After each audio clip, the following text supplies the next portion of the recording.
कारं बिंदु संयुक्तं नित्यं ध्यायन्ति योगिना कामदं मोक्षदं चैव ओंकाराय नमो नमः। अविरल शब्द गन्नौघ प्रक्षालित सकल भूतल कलंगा मुनिविरूपा तीर्था सरस्वती हर्तुणो दुरितम् अज्ञानतिमिरां ध्यानां ज्ञानाञ्जनशलाकया चक्षुरुन्मीलितं येन तस्मै श्री गुरुवे नमः। श्री परम गुरुभ्यो नमः। परंपराचार्य गुरुभ्यो नमः। सकल कलुष विध्वंसकं श्रेयसां परिवर्धकं धर्म संबंधकं भव्य जीव मन प्रतिबोधकारकमिदं शास्त्रं श्री कर्णानुयोग दीपक नामधेयम् अस्य मूल ग्रंथ कर्तार श्री सर्वज्ञ देवा सदुत्तर ग्रंथ कर्तार श्री सर्वज्ञ देवा तदुत्तर गंधर्देवा प्रतिगंधर्देवा तेषां वचोनुसार मासाद्य नेमिचंद्र आचार्येण विरचितम् इदं शास्त्रं श्रोतार सावधानतया शृण्वन्तु। मंगलं भगवान् वीरो उत्तमोगनी मंगलं कुंदकुंदाद्यो जैनधर्मोऽस्तु मंगलं सर्वमंगलमांगल्यं सर्वकल्याणकारकं प्रधानं सर्वधर्माणां जैनं जयतु। वंदे विद्यासागरं वंदे सन्मतिसागरम्।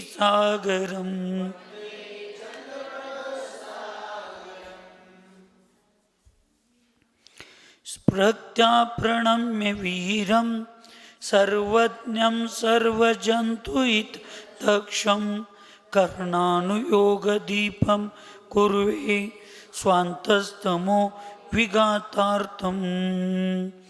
पंच परमेष्टि भगवान की, अहिंसामय विश्व धर्म की, सिद्धांत शास्त्र की, चारित्र चक्र परम पूज्य आचार्य भगवान नेमिचंद्र सिद्धांत चक्रवर्ती की, परम पूज्य चारित्र चक्रवर्ती प्रथमाचार्य शांति सागर जी महाराज की, संत शिरोमणि आचार्य गुरुवर विद्यासागर जी महाराज की, शांत मूर्ति वासल रत्नाकराचार्य गुरुवर सन्मति सागर जी महाराज की, 3,9 करोड़ महामणि राजों की आज के आनंद की।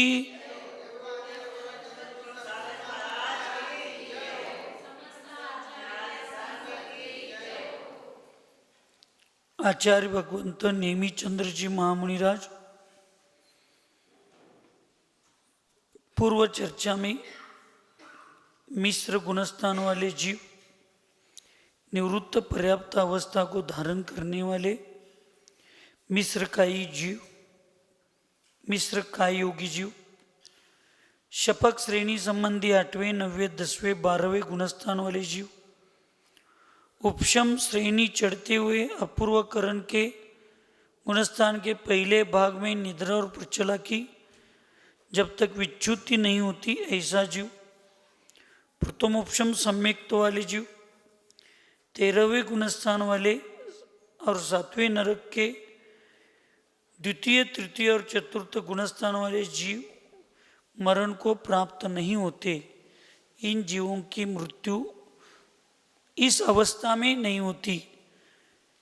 अनंतानुबंधी की विसंयोजना करके मिथ्यात्व को प्राप्त होने वाले जीव अंतर्मूर्त तक, मिथ्यात्व में जाने के बाद अंतर्मूर्त तक मरण को प्राप्त नहीं करते। शायिक सम्यक दर्शन की प्राप्ति के सम्मुख जीव जब तक मिथ्यात्व, सम्यक मिथ्यात्व और अनंतानुबंधी चतुष्क का क्षय नहीं कर देता है, अर्थात जब तक कृत्य कृत्यता रहती है तब तक मरण नहीं करते हैं, कृत्य कृत्यता समाप्त हो जाने पर मरण करते हैं, ऐसे आचार्य भगवंत ने कहा था। इसमें भी 2 मत है। जो लब्धिसार वाले जीव है, लेखक है नेमिचंद्र आचार्य, उनके अपेक्षा से कृत्य वेदक सम्यक्त्वी का मरण होता है और दूसरे मत के अनुसार कृतकृत्य वेदक सम्यक्त्व का मरण नहीं होता है। ऐसे दो मत प्रवाहित है। दो गुणों को ही वर्तमान में आगम प्रमाणिक आचार्य मानते हैं। दोनों का भी ज्ञान शायोपशमिक है, इसलिए कौन सी अपेक्षा से वो मानते हैं, उनकी अपेक्षा क्या है, इस अपेक्षा को देखकर किसी एक पर श्रद्धा न करते हुए मान्यताओं को दोनों को समझकर अपने को रहना चाहिए, ऐसे समझना है। अब कहते हैं कृत्य कृत्य वेदक सम्यक दृष्टि जीव मरकर कहाँ कहाँ उत्पन्न होते हैं। कृत्य कृत्य वेदक सम्यक्त्व का काल अंतर्मुहूर्त है। उसके चार भागों में से पहले भाग में मरे हुए जीव देवों में, दूसरे भाग में मरे हुए जीव देवों में और मनुष्यों में, तीसरे भाग में मरे हुए जीव देव, मनुष्य और तिर्यंचों में, तथा चौथे भाग में मरे हुए जीव चारों गतियों में से किसी भी गति में उत्पन्न होते हैं। इसका अर्थ ऐसा लेना चाहिए, अगर पहले आयु कर्म का बंध हुआ है और फिर वो कृत्य कृत्य वेदक अपनी मृत्यु के कृत्य कृत्य वेदक बाद में शायिक सम्यक दर्शन प्राप्त करने के लिए कृत्य कृत्य वेदक अवस्था में हैं, तो ये लेना है। नहीं तो इस अवस्था में आयु का कर्म होता है तो नियम से देवगति का ही बंद कर सकता है, ऐसे लेना है, क्योंकि परिणाम इतने उज्जवल होते हैं। लेकिन इस जीव को पहले नरक गति का, नरकायु का बंद किया है, त्रियंच आयु का बंद किया है, मनुष्य आयु का बंद किया है, तो वो पहले तीन यानी शायिक सम्यक दर्शन के पूर्ण होने के पहले 4 समय में अगर मरता है तो सरल सागर जी पहले 4 समय पहले मरता है तो 3 में मागासवरून बसायचं। पहले 4 समय पहले अगर उसका मरण होता है तो 4 गति में आयु में वो कौन सी आयु पहले बद्ध किया होता है उस किसी भी आयु में वो जाता है। 3 समय पहले अगर मरता है तो नरक छोड़कर 3 आयु में, 2 समय पहले मरता है तो नरक और त्रियंच छोड़कर, नरक और त्रियंच छोड़कर मनुष्य और देव, और 1 समय पहले अगर मरता है तो नियम से देव आयु में देवगति में ही जन्म होता है।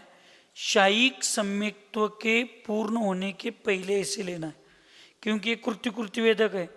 अब इसको नियम से शायिक सम्यक्त्व प्राप्त होने वाला है और अभी वो शायोपशमिक है, लेकिन ये खत्म होने वाला है शायोपशमिक, और शायिक प्राप्त होना है उसके पहले 4 समय की ये व्यवस्था बताई गई है, उसको कृत्य कृत्य वेदक कहते हैं। कृत्य कृत्य वेदक का अर्थ होता है शायोपशमिक का द्रव्य, बहुत सा कर्म कर द्रव्य तो उन्होंने ऐसे ही क्षय किया है, लेकिन कुछ द्रव्य ऐसा होता है वो क्षय नहीं होता, उसको भोग कर ही क्षय करना पड़ता है। तो बहुत सा द्रव्य तो उसने क्षय किया और जो भोगना ही है उसको उदय में लाना ही है, उतना लाकर जो भोग रहा है और कुछ समय में कुछ क्षण में वो शायिक को प्राप्त होने वाला है। ऐसी अवस्था वाले जीव को कृत कृत्य वेदक यानी वेदक का काम अब हो गया अब शाही का काम होने वाला है, ऐसे अवस्था वाला जीव कृत्य कृत्य वेदक होता है, ऐसे समझना। हाँ जी।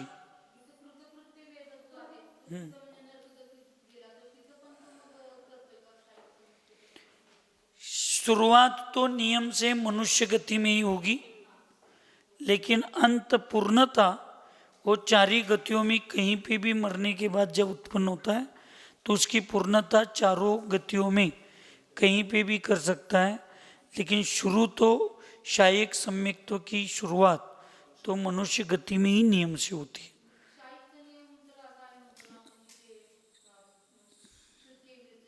हाँ। शुरू किया है ना इसने, शुरुआत तो इसने शाही पाद मूल में ही किया है। अब वहीं पे उसका मरण हो गया तो मर के वो पूर्व में अगर शाही नरकायु का बंद किया है तो वहाँ जाने के बाद वो नरकायु में उत्पन्न होगा तो उसकी शुरुआत होती है। शुरू पूर्णता वहाँ पे होती है, लेकिन शुरू तो यहीं पे होता है। जीव समास किसे कहते हैं? जिन धर्म विशेषों के द्वारा अनेक जीवों तथा उनकी अनेक जातियों का संग्रह किया जा सके, ऐसे धर्म विशेषों को जीव समास कहते हैं। यहाँ पे जिन धर्म का अर्थ जिनेन्द्र भगवान ने कहा हुआ धर्म नहीं, ऐसे नहीं लेना। जिन धर्म ने जिन विशेषों को गुणों को ऐसे जा गुणानी युक्त, असत जिन जिन गुणों से युक्त, धर्मों से युक्त ऐसे धर्म विशेषों के द्वारा अनेक जीवों तथा अनेक उनकी जातियों का संग्रह किया जाता है जा सके, ऐसे धर्म विशेषों को जीव समास कहते। जीव समास के कितने भेद है? जीव समास के अनेक भेद है, परंतु उनमें 14 भेद, 57 भेद और 98 भेद अधिक प्रसिद्ध है। जीव समास के भेद तो अनेक है, जितने जीव है उतने भेद है, फिर भी सामूहिक रूप से 14, 57 और 98 दो कम 100 के भेद अधिक प्रसिद्ध, यानी इनकी मान्यता ज़्यादातर होती है, प्रसिद्ध है। जीव समास के 14 भेद कौन कौन से हैं? एकेंद्रिय के 2 भेद, बातर और सूक्ष्म। विकलेंद्रिय के 3 भेद, 2 द्विंद्रिय, त्रिंद्रिय, चतुरिंद्रिय, पंचेंद्रिय के 2 भेद, सौदनी असौदनी। इस तरह इन 7 ही प्रकार के जीवों के पर्याप्त और अपर्याप्त की अपेक्षा 2-2 भेद करने से जीव समास के 14 भेद होते हैं। यानी एकेंद्रिय के 2 भेद है, कौन से? बादर और सूक्ष्म।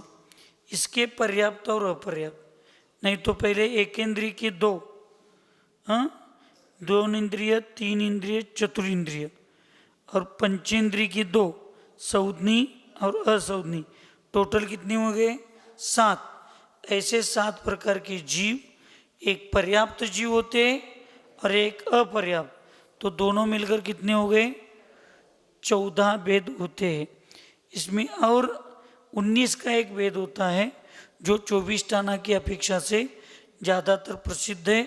उसमें पृथ्वी का एक, जल का एक, अग्नि का एक, वायु का एक, वनस्पति, सप्रतिष्ठित वनस्पति, अप्रतिष्ठित वनस्पति, नित्य निगोद, इतर निगोद, ऐसे ये कितने हो गए? 8 हो गए।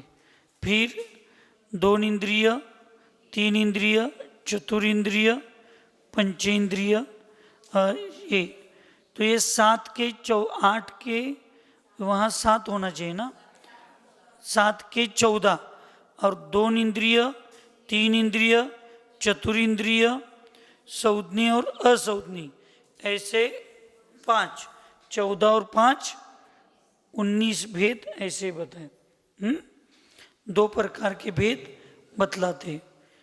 जीव समास के 57 भेद कौन कौन से है? देखिए ऊपर के प्रश्न में एकेंद्रिय के तो 2 भेद है, एक बादर है और सूक्ष्म है। लेकिन 2 इंद्रिय के आगे, 2 इंद्रिय के आगे नियम से बादर ही चूर होते, वहां पे सूक्ष्म नहीं होते। इसलिए एकेंद्रिय के सूक्ष्म और बादर की अपेक्षा से 2 इंद्रिय बादर, 3 इंद्रिय बादर, 4 इंद्रिय बादर, और पंचेंद्रिय के असंज्ञी बादर एक और संज्ञी बादर एक, 7। इन सब के पर्याप्त एक होते हैं और अपर्याप्त एक होते हैं।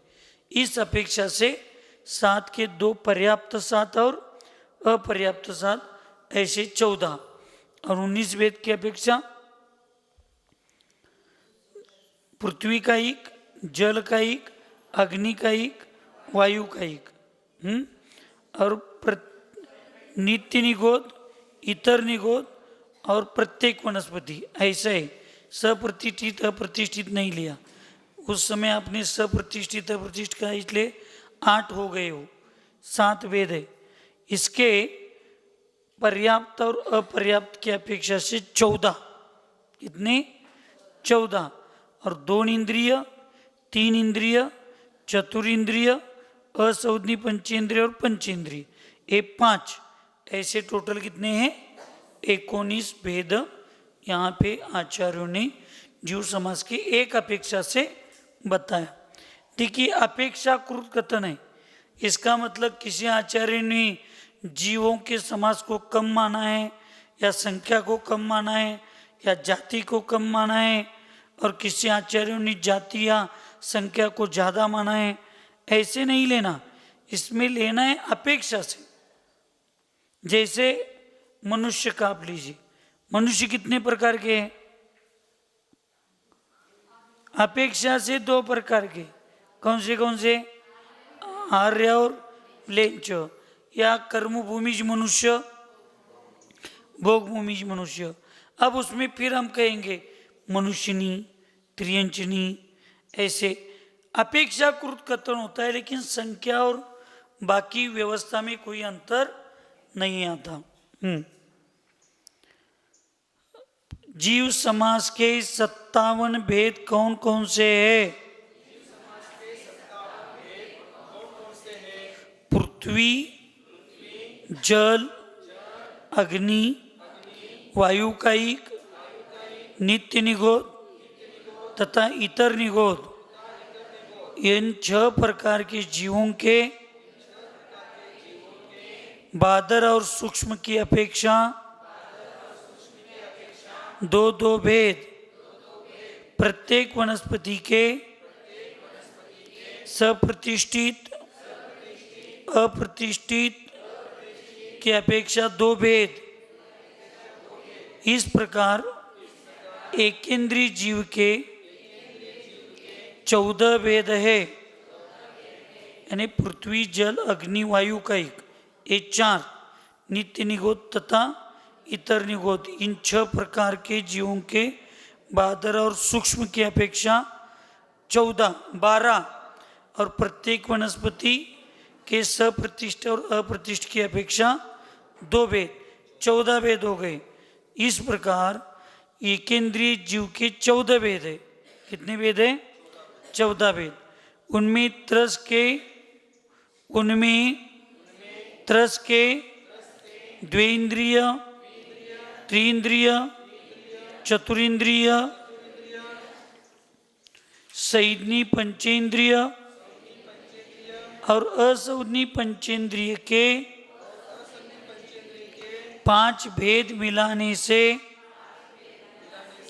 19 भेद होते हैं। जो अभी अपनी चर्चा हो गई वो 19 भेद। उनके पर्याप्त, निवृत्त पर्याप्त और लब्ध पर्याप्त की अपेक्षा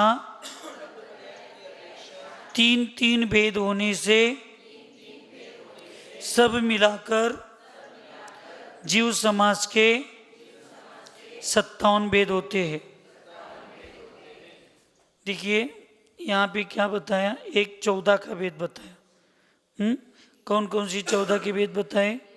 एक इंद्रिय के सूक्ष्म और बादर की अपेक्षा 2 इंद्रिय बादर, 3 इंद्रिय बादर, चतुरिंद्रिय बादर, पंचेंद्रिय, असंज्ञ और संज्ञी, ये 7 हो गए। ये 7 हो गए। इसके पर्याप्त और अपर्याप्त की अपेक्षा से 14 भेद। 19 की अपेक्षा से पृथ्वी का एक, जल का एक, अग्नि का एक, वायु का एक है। यहाँ पे पर्याप्त और अपर्याप्त, ये 4 लीजिए पहले, और इतर निगोद और नित्य निगोद, ये 6 के पर्याप्त और अपर्याप्त। ऐसे कितने हो गए यहाँ पे? 14 हो गए ना, 12 हो गए। कितने हो गए? 12 हो गए। इस 12 में इसमें सूक्ष्म और बादर की अपेक्षा से 2 लिया है, नहीं तो पुनः उत्ती वहाँ पे सूक्ष्म और बादर की अपेक्षा से कितने हो गए? 12 हो गए। इस 12 को फिर सप्रतिष्ठित और अप्रतिष्ठित प्रत्येक के 2 हो गए, तो कितने हो गए? 14 हो गए। इस 14 में फिर 2 इंद्रिय, 3 इंद्रिय, चतुरिंद्रिय और पंचेंद्रिय, संज्ञी और असंज्ञी, ये 5 हो। कितने हो गए? फिर इसमें 19 हो गए। इस 19 को फिर पर्याप्त, यानी 19 प्रकार के जीव, पर्याप्तक 19 प्रकार के होते, अपर्याप्तक 19 होते और निवृत्त पर्याप्तक होते, जिनकी वर्तमान में पर्याप्तियाँ, वर्तमान में पर्याप्तियाँ नहीं है, लेकिन भविष्य में, यानी कितने सालों के बाद, अंतर्मूर्त के बाद जिनकी पर्याप्तियाँ पूर्ण होने वाली है, ऐसे जीवों को निवृत्त पर्याप्तक कहते हैं। ऐसे 3 प्रकार के, यानी 19 गुना 3, तो कितने हो गए? 57 प्रकार के जीव समास कहे जाते हैं। वास्तविक निवृत्त पर्याप्तक ये भेद है, ये पर्याप्तक का ही भेद है। नाम कर्म में 2 ही भेद पाए जाते, पर्याप्त नाम कर्म, अपर्याप्त नाम कर्म। निवृत्त पर्याप्तक पर्याप्त नाम कर्म का ही एक भेद है, क्योंकि इसके कर्म का उदय जो होता है वो पर्याप्त नाम कर्म के उदय से ही निवृत्त पर्याप्तक अवस्था प्राप्त होती है। बराबर है क्या? हाँ, ऐसे मिलाकर 57 भेद यहाँ पे होते। जीव समास के 98 भेद कौन कौन से है? 98 कसं काय घेतले? असेच असते ना, आणि 58ला काय म्हणतात?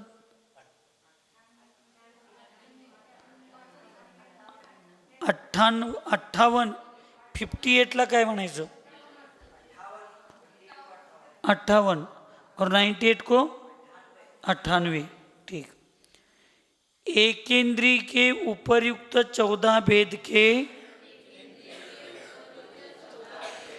पर्याप्त, निवृत्त पर्याप्त और लब्ध पर्याप्त की अपेक्षा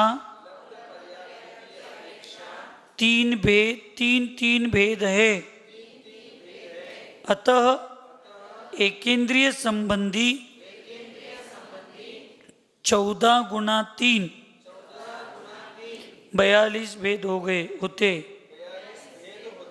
कौन से यहाँ पे 14 जो भेद एकेंद्रीय के बताए, पृथ्वी का एक, जल का एक, अग्नि का एक, वायु का एक के 2, सूक्ष्म और बादर, नित्य निगोद और इतर निगोद के 2, सूक्ष्म और साइदुनी 12, सप्रतिष्ठित वनस्पति और अप्रतिष्ठित वनस्पति ये 14। इसको निवृत्त पर्याप्तक के 14, पर्याप्तक की 14 और लब्ध पर्याप्तक अर्थात अपर्याप्तक की 14। 14 गुना 3 कितने हो गए? 42 भेद यहाँ पे हो गए। और उसके आगे क्या कहता थे? विकलत्रय के, विकलत्रय यानी क्या? 2 इंद्रिय, 3 इंद्रिय, चतुरिंद्रिय। विकृतत्रय के पर्याप्त, निवृत्त पर्याप्त और लब्ध पर्याप्त की अपेक्षा 3 भेद है। अतः विकलत्रय के 9 भेद होते हैं, 2, 3 और 4 इंद्रियों के। कौन से? पर्याप्त और अपर्याप्त, निवृत्त पर्याप्त, ऐसी अपेक्षा से 3 भेद है। ये 9 और वो 42 कितने हो गए? 51 भेद अब तक हो गए। कर्म भूमिज पंचेंद्रिय त्रियंचों के सौदनी और असौदनी की अपेक्षा 2 भेद है। इन दोनों के जलचर, थलचर और नभचर की अपेक्षा 3 भेद होने से 6 भेद होते हैं। कर्म भूमिज मनुष्य यहाँ लेना, यहाँ भोग भूमिज के नहीं लेना। कर्म भूमिज के पंचेंद्रिय त्रियंच लेना, मनुष्य नहीं, पंचेंद्रिय, क्योंकि चतुरेंद्रिय तक तो पीछे हो गए 9 के भेद में। अब पंचेंद्रिय के त्रियंच, उसमें कौन से? सौदनी और असौदनी के भेद से कितने हैं? उसके भी 3 भेद है। लब्ध पर्याप्तक, निवृत्त पर्याप्तक और पर्याप्तक की अपेक्षा से 3 भेद होते। तो ये कितने हो गए? 6 भेद हो गए। ये 6 प्रकार के जीव गर्भ जन्म और समूर्चन जन्म की अपेक्षा 2 प्रकार के होते हैं। ये जो कर्म भूमि त्रियंच है, नभचर, जलचर और थलचर, इन 3 प्रकार के जो सौदनी और असौदनी जीव है, ये 6। इनके फिर कितना करना है? गर्भ से जन्मे हुए और समूर्छन से जन्मे हुए। यहाँ उपपाद, जन्म तो 3 है, गर्भ, समूर्छन और उपपाद। त्रियंच और नारकियों का जन्म क्या होता है? उपपाद होता है। हाँ, देव और नारकियों की क्या? हाँ, मी काय म्हणलो? त्रियंच म्हणलो काय? हाँ, देव और नारकियों के जन्म कैसे होते हैं? उपवाद। और त्रियंच और मनुष्यों के जन्म गर्भज और समूर्छन, 2 प्रकार। गर्भज के फिर वो अंडज वगैरह वो बात की बात है, लेकिन यहाँ पे ये 2 लेना। तो ऐसे इनके फिर 6 के कितने भेद हो गए? 2 भेद, तो ये 12 भेद हो गए। हाँ, समूर्चन और गर्भ। देखिए, कर्म भूमिज के पंचेंद्रियों के सौदनी और असौदनी की अपेक्षा से 2 भेद। लक्ष्य है सौदनी और असौदनी। अभी यहाँ पे त्रियंची है, सौदनी और असौदनी की अपेक्षा से 2 भेद। उनमें फिर नभचर, जलचर और थलचर के अपेक्षा से 3, तो 3 और 2 कितने हो गए? 3 गुना 2 6 हो गए। इन 6 के गर्भ जन्म और समूर्चन जन्म 2 प्रकार के जन्म होते, इसके अपेक्षा से 12 प्रकार के हो गए। 6 गुना 2 कितने हो गए? 12 प्रकार के जन्म हो गए। क्या दिया है?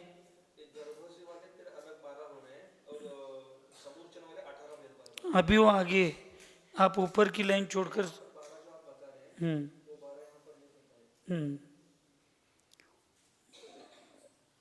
ये 6 प्रकार के जीव गर्भ और समूर्चन जन्म की अपेक्षा 2 प्रकार के होते हैं। हाँ, ये 2 प्रकार के होते हैं, यानी कितने हो गए? तिथं लिवलं नाही, याचा अर्थ काय झाला? आप बताइए ना।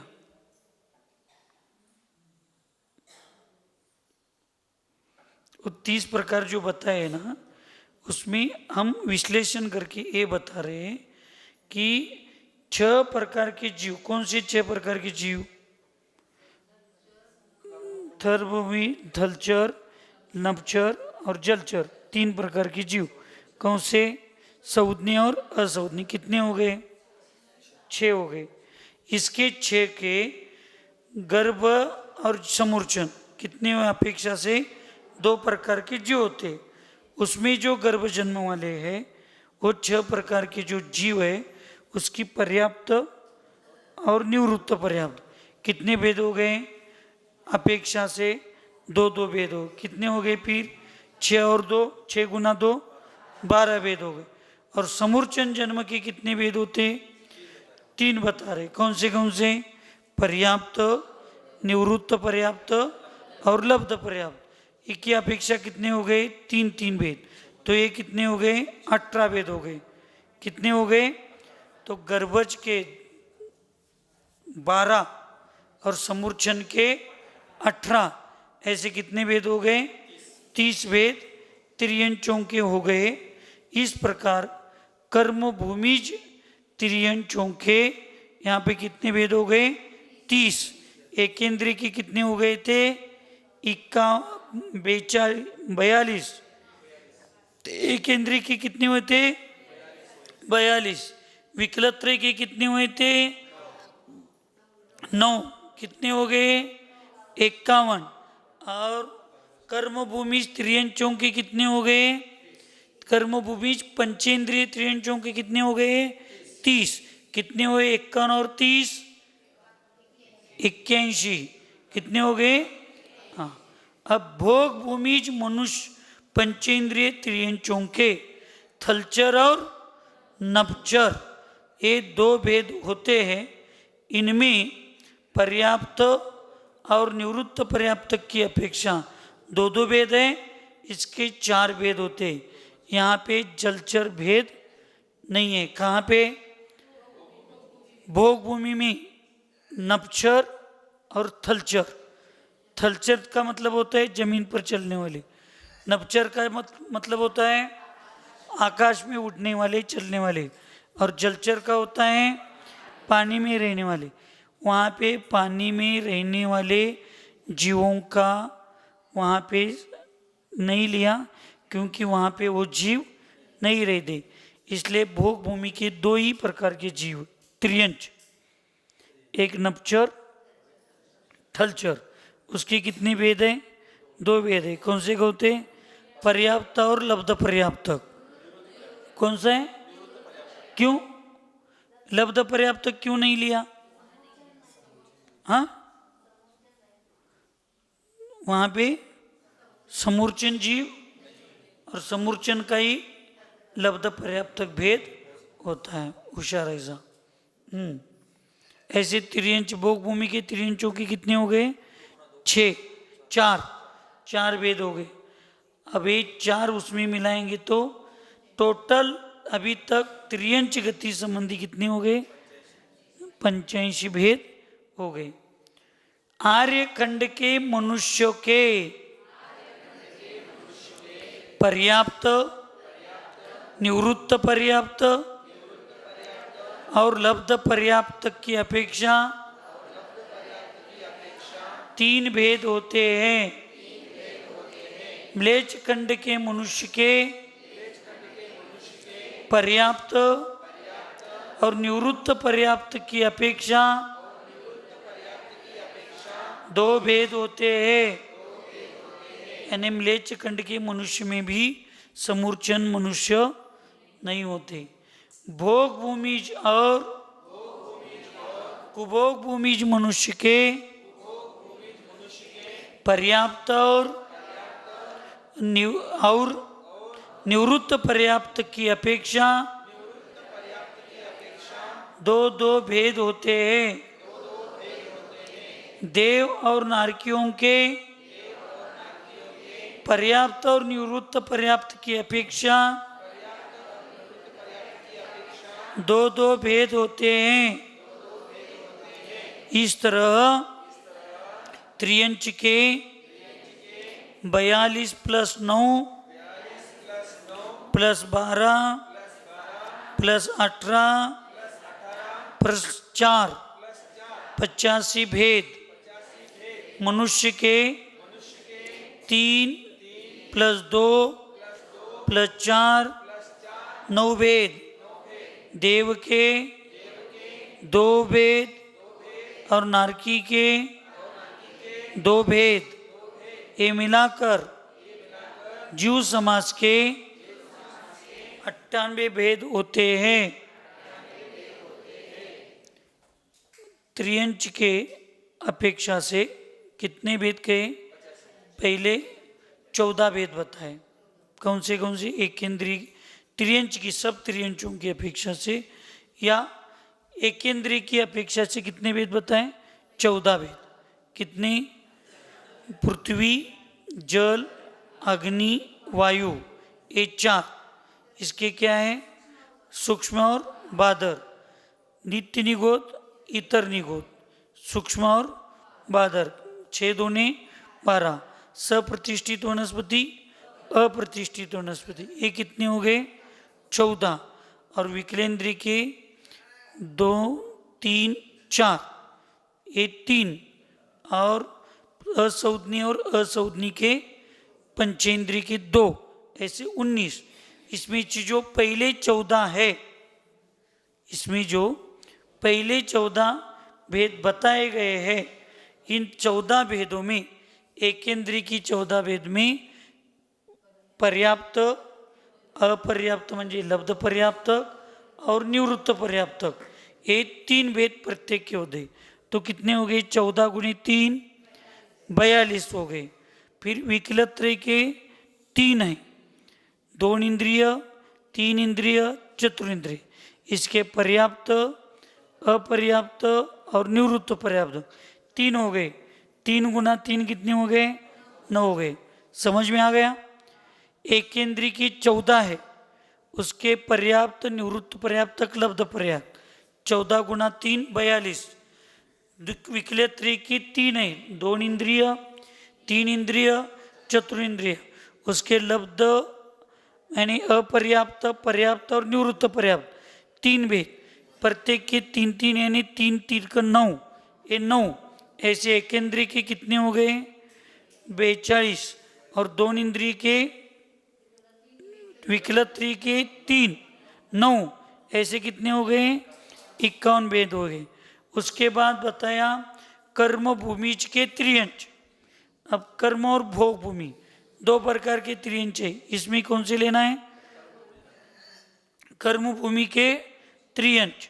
कर्म भूमि के त्रियंच में 3 भेद, पहले 2 लेना। कौन से? संज्ञ और, वो पंचेंद्रिय की आप चालू है चर्चा। संज्ञ और असंज्ञ 4 इंद्रिय तक के तो अभी हो गए सब। अभी जो चर्चा चालू है कर्म भूमि की पंचेंद्रिय त्रियंचों की, उसमें कौन से होते हैं? संज्ञ और असंज्ञ। इन दोनों के नभचर, स्थलचर और जलचर के भेद से कितने? 3। इन 3 दोनों कितने हो गए? 6 हो गए। इस 6 के फिर गर्भज और समूर्चन 2 भेद होते, उसमें भी गर्भज के कितने भेद होंगे? यहाँ पे पर्याप्तक और अपर्याप्तक, तो 6 दूनी कितने हो गए? 12 हो गए। और समूर्छन के 3 हो गए, लब्ध पर्याप्तक, लब्ध पर्याप्तक, निवृत्त पर्याप्तक। ये साहित्रिक 18, तो ए 18 और ए 20, 12 कितने हो गए? 30। यानी कर्म भूमिज पंचेंद्रिय त्रियंचों के 30 और एकेंद्रिय के 42 और 2 इंद्रिय के 9, विकलत्रय के 9, ऐसे टोटल कितने हो गए? 81 हो गए। कितने हो गए? 81। उसके बाद उन्होंने कहा भोग भूमिज पंचेंद्रिय, इसमें जलचर नहीं होते। कितने होते? 2 ही होते, नभचर और, यहाँ नियम से पंचेंद्रिय होते हैं, सौदनी ही होते, यहाँ असौदनी का भेद नहीं है। तो ये 2 प्रकार के, नभचर और थलचर, इसके सिर्फ 2 भेद है, एक पर्याप्त और एक निवृत्त पर्याप्त। तो ये 3 दूनी कितने हो गए? 2 गुनी 2, 4 हो गए। फिर इसके बाद आर्यखंड के मनुष्य, कौन घेतलं? आर्यखंड के मनुष्य। इस मनुष्यों के कितने भेद हैं? निवृत्त पर्याप्तक, अनिवृत्त पर्याप्तक, लब्ध पर्याप्तक की अपेक्षा 3 भेद। इसके बाद म्लेच्छ खंड के मनुष्यों के 2 ही भेद, कौन से? पर्याप्त और निवृत्त पर्याप्त की अपेक्षा 2 भेद। भोग भूमिज के मनुष्य में और कुमोग भूमि के मनुष्यों की भी पर्याप्त और निवृत्त पर्याप्त की अपेक्षा 2 भेद, और देव और नारकियों के भी पर्याप्त और निवृत्त पर्याप्त की अपेक्षा 2 भेद। ऐसे सब मिलाकर कितने हो गए? 98 भेद हो गए। इसमें सबसे आसान है एकेंद्रिय संबंधी 42, विकलत्रय संबंधी 9, कितने हो गए? 51 हो गए। सौदनी पंचेंद्रिय यानी पंचेंद्रिय कर्म भूमिज और भोग भूमिज त्रियंचों की अपेक्षा से 30, कितने हो गए? 81 हो गए। कितने हो गए? 81। 81 में आपको सिर्फ त्रियंच देवगति और नारकी के 2 भेद करना है। कितने हो गए? 85। और 85 के बाद 58 में कितने रहते? 13 भेद रहते। कितने? 13। और 13 सब मनुष्यों के कर देना। एक दिखे एकेंद्रीय के 42,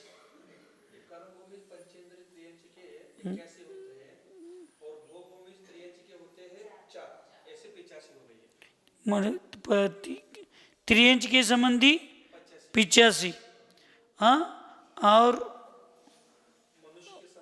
मनुष्य के संबंधी 9 और देव और नारकियों के संबंधी 4, ऐसे टोटल कितने हो गए? 98 भेद, सब मिलकर 98 भेद होते हैं। योनि किसे कहते हैं तथा इसके कितने भेद है? जीव के उत्पत्ति स्थान को योनि कहते हैं। योनि के 2 भेद है, एक आकार योनि और 2 गुण योनि। आकार योनि के मनुष्य की अपेक्षा 3 भेद है, शंकावर्त योनि, कुर्मोन्नत योनि और वंशपत्र योनि। गुण योनि के 9 भेद है, सचित्त, अचित्त, सचित्ताचित्त, शीत, उष्ण, शीतोष्ण, संवृत्त, विवृत्त, संवृत्ति विवृत्त। जीव के उत्पन्न होने के लिए जो एक स्थान या जो व्यवस्था लगती है, उस व्यवस्था को क्या कहते हैं? योनि कहते हैं। जीव के जन्म के लिए निमित्त स्थान जो होता है उसको योनि कहते हैं। उसके दो भेद है, एक आकारवर्त, एक गुणवर्त। आकारवर्त का लक्षण होता है, मर्त होता है, उसका आकार जो होता है उस प्रकार। और गुणवर्त जो होता है उस योनि में जो वैशिष्ट पूर्णता है उसको, जैसे अब अग्नि का एक जीव की उत्पत्ति स्थान अग्नि योनि है। अब वो आकार की अपेक्षा से अग्नि का आकार बताया, और उसका गुण क्या है, वो उष्ण होती है। वो कैसी होती है, उष्ण होती है। अब शीतकाल में ये अपनी घास की चटाइयाँ वगैरह होती है, इसमें वो काई लगती है, शेवाड़ ऐसे लगती है, तो उत्पन्न हो रही है वो आकार योनि है। और किसके साथ हो रही है, वो शीत के साथ हो रही है। अभी उसका शीत जो है वो गुण योनि है, और जो आकार दिखने के लिए है वो क्या है, आकार योनि है। ऐसे आकार योनि और गुण योनि दो प्रकार के भेद हैं। आकार योनि के तीन भेद होते हैं।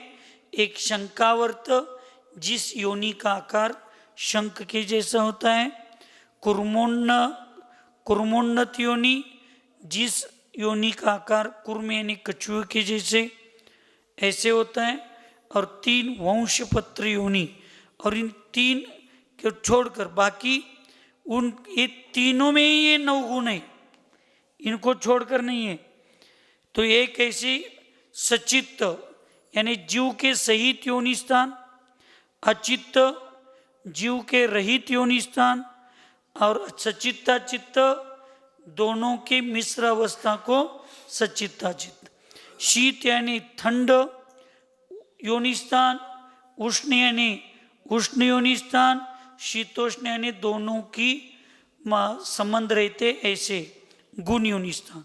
फिर संवृत्त यानी ढके हुए, विवृत्त यानी खुले हुए, और संवृत्ति विवृत्त यानी कुछ ढका कुछ खुला, ऐसे 9 प्रकार के गुण योनि के भेद हैं।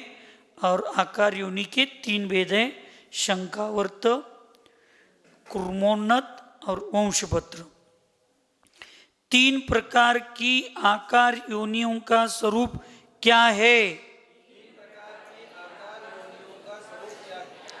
शंकावर्त योनि, इस योनि का आकार शंख के आवर्त समान होता है।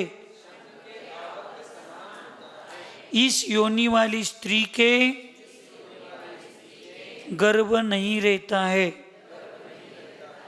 जिस स्त्री की योनि शंकावर्त शंख के आकार जैसे होती है, उस योनि में ऐसे स्त्री की योनि गर्भ धारण करने की योग्य नहीं होती।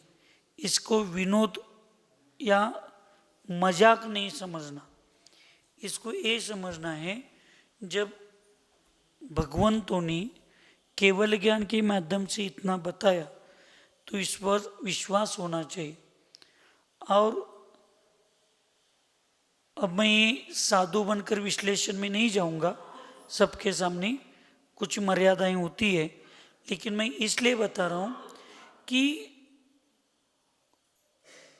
जो नहीं होने वाला है उसके चक्कर में पड़कर जो मिला है जैन धर्म, वीतराग भगवान, सम्यक्त्व, ये सब मिला है, तो अपन कुछ अपेक्षाएं रखते हुए फिर मिथ्यात्व की तरफ जाते हैं।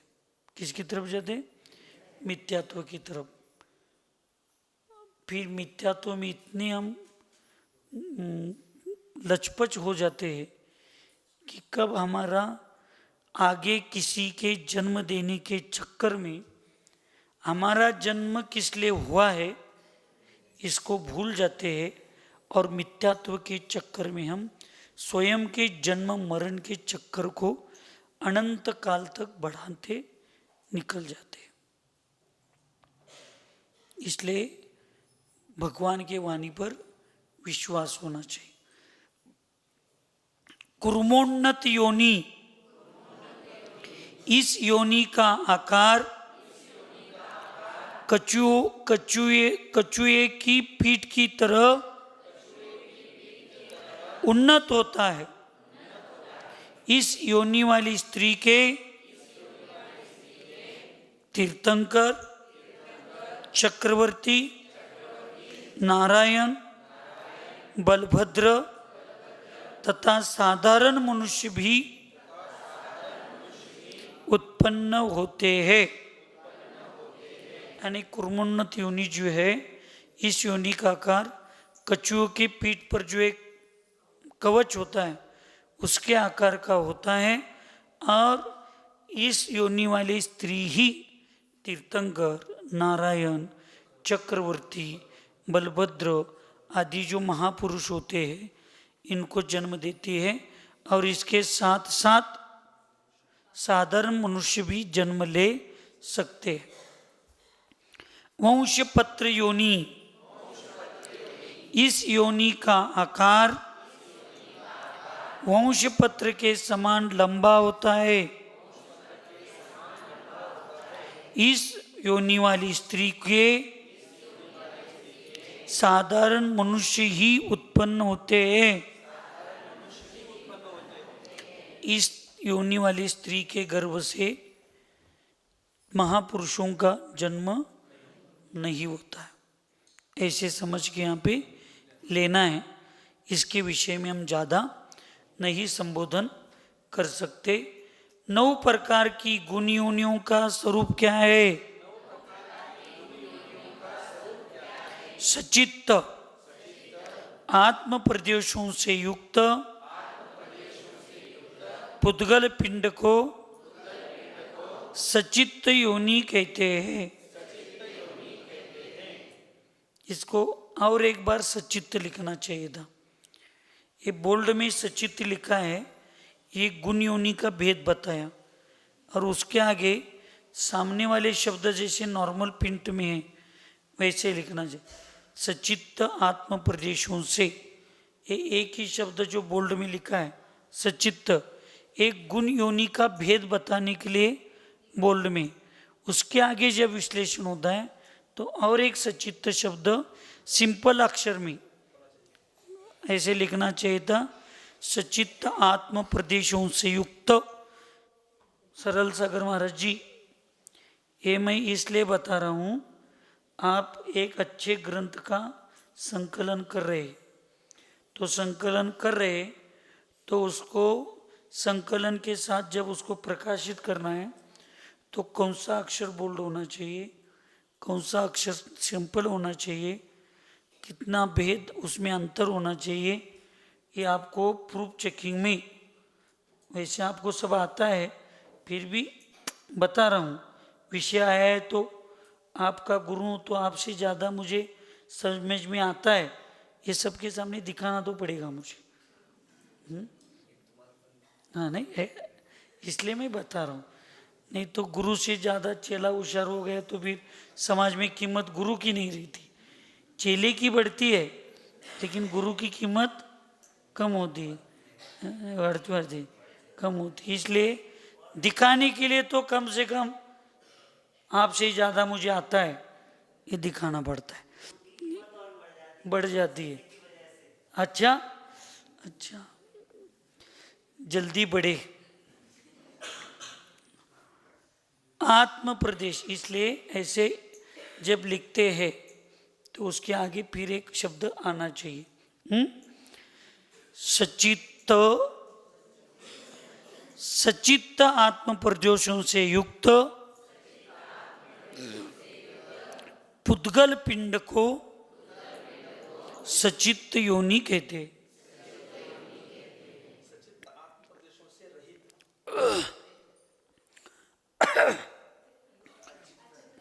अजून वरच्यातच आहे मी।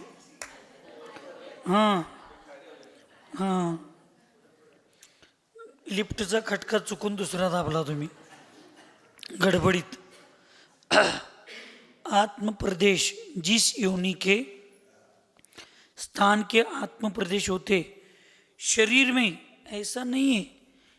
कहीं कहीं हिंदू धर्म में या कहीं कहीं दर्शन मान्यताओं में आत्मा सिर्फ हृदय में होता है, आत्मा सिर्फ मस्तिष्क में होता है, ऐसे कहते।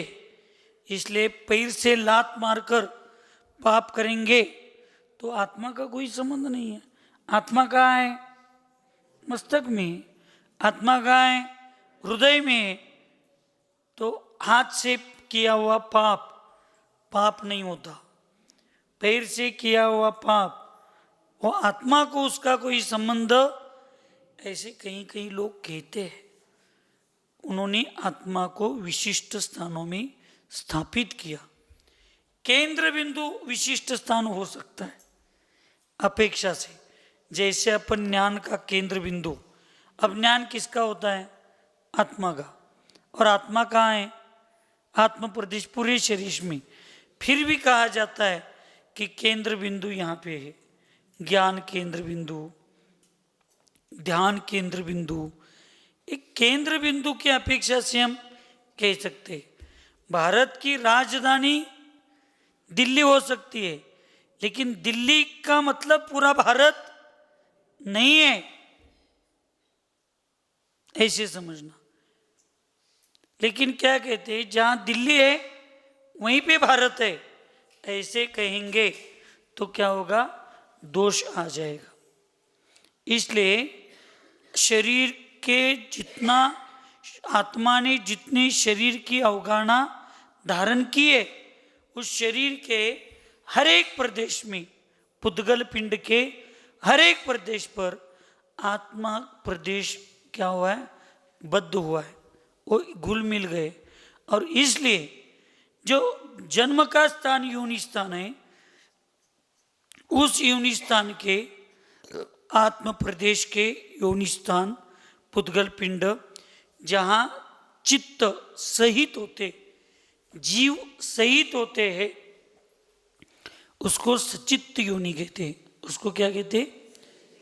हाँ, अचित्त योनि।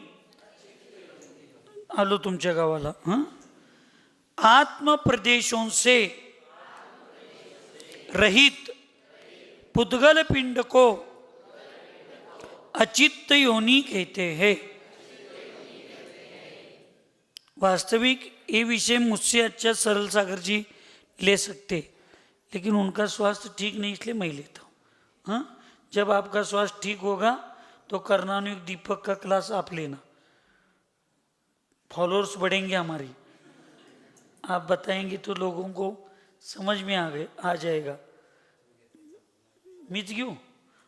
तुम्ही बसा खून नुसता, आमचा आम्ही राबत बसतो इथं।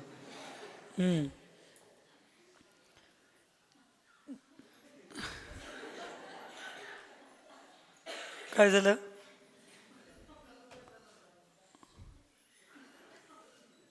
हमारा संघ दुनिया से उल्टा संघ है। हर संघ में गुरु को काम कम होता है, सब शिष्य लोग काम बांट के लेते। यहाँ पे शिष्यों का भी काम गुरु को करना पड़ता है। पंचम काल की महिमा है ये। हुंडा उत्पन्नी काल की जो दोष है, तीर्थंकरों की पुत्र जन्मियों, पुत्रियों का जन्म होना, चक्रवर्ती का पराभव होना, आदि आदि जो हुंडा उत्पन्नी काल के दोष है, उसमें एक हमारा दोष, हमारे संघ का। हर संघ से सब उल्टा काम कहाँ पे होता है? हाँ, सब संघों में कहते महाराज आप निवांत विश्रांति लीजिए, हम संघ संभालते। यहाँ पे आप ही हमें संभालो। हाँ ठीक है, भगवान ने और गुरु ने क्षमता भी दी है हमें, इसलिए भी हो सकता है, या गुरु होते हुए अपन को नहीं सिखाना चाहिए, ये आदर या विनय भी हो सकता है। इसलिए, लेकिन महाराज जी इधर आ गए सल्लेखना करके और मैं भी आ गया। एक दो दिन मिलने वाला था बताने के लिए, वो भी चला गया। लेकिन हिंगनगांव की भूमि को पवित्र नहीं, क्या, हाँ, आपकी घोषणा से देशना से वहाँ के लोगों को उल्लासित कर दिया, क्या है कि नहीं? पवित्र बना नहीं इतना बना, साक्षात समूह शरण के सब गुण वहाँ पे दिखाए। सुबह की देशना, शाम की देशना, रात्रि की देशना, जैसे समूह शरण में होती है, सब देशनाएं वहाँ पे खिल गई। स्वास्थ्य ठीक नहीं था इसलिए ज़्यादा नहीं 3 ही समय बताया, और शास्त्र ठीक होता तो ऐसे दिन भर नहीं बताते। ठीक ठीक ठीक। जहाँ योनि स्थान है वहाँ के आत्म प्रदेशों का पुद्गल योनि स्थान चित्त यानी जीव से रहित जो है उसको अचित्त योनि कहते हैं। सचित्ता चित्त जन्म के आधारभूत स्थान के कुछ पुद्गल सचित्त और कुछ पुद्गल अचित्त हो उसको सचित्ता चित्त योनि कहते हैं। जो आधारभूत जन्म के आधारभूत योनि स्थान है, कुछ स्थान जीव के सहित है, कुछ स्थान जीव से रहित है, ऐसे दोनों मिश्र अवस्था है, वहाँ पे सचित्ता चित्त कहते हैं।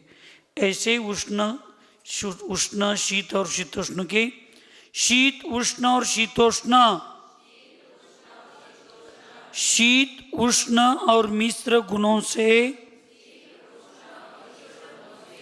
युक्त पुद्गल परमाणु वाली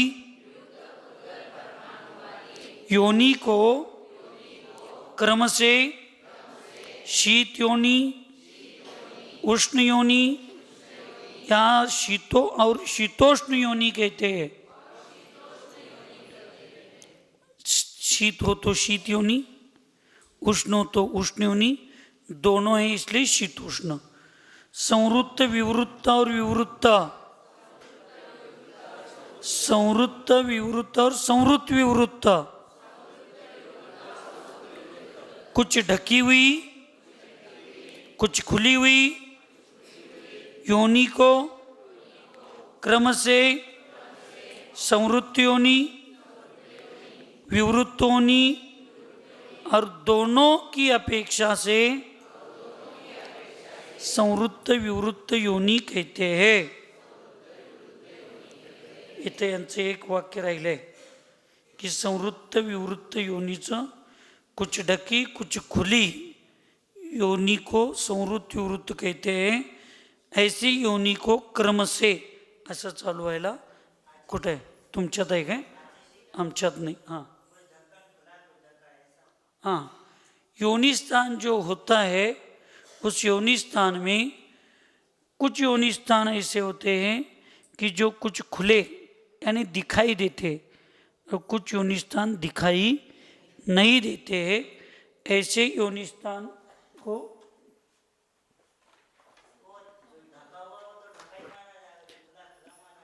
तो दोनों कुछ ढके होते हैं कुछ खुले होते हैं, और कुछ ढके और खुले दोनों होते हैं। 3 प्रकार के होते हैं। जैसे जैसे मैं आपको बताता हूँ आपको समझने के लिए, पुरुष के साथ रमन करने वाली पुरुष वेदी होता है, स्त्री के साथ रमन करने की इच्छा होती है तो पुरुष वेदी होता है, पुरुष के साथ रमन करने की इच्छा होती है उसको स्त्री वेदी कहते हैं, और दोनों के साथ रमन करने की इच्छा होती है उसको नपुंसक वेद कहते हैं। दोनों प्रकार के ऐसे, एक तो ये है एक तो वो है। आपको तीसरा उदाहरण देते हैं, उसको कल आएगा तो उसको मैं अच्छी तरह से आपको समझा दूंगा। सुखी रहे सब जीव जगत में, कोई कभी न घबरावे, वैर पाप अभिमान चोर जग नित्य नहीं। ओम नमः सबको क्षमा सबसे क्षमा।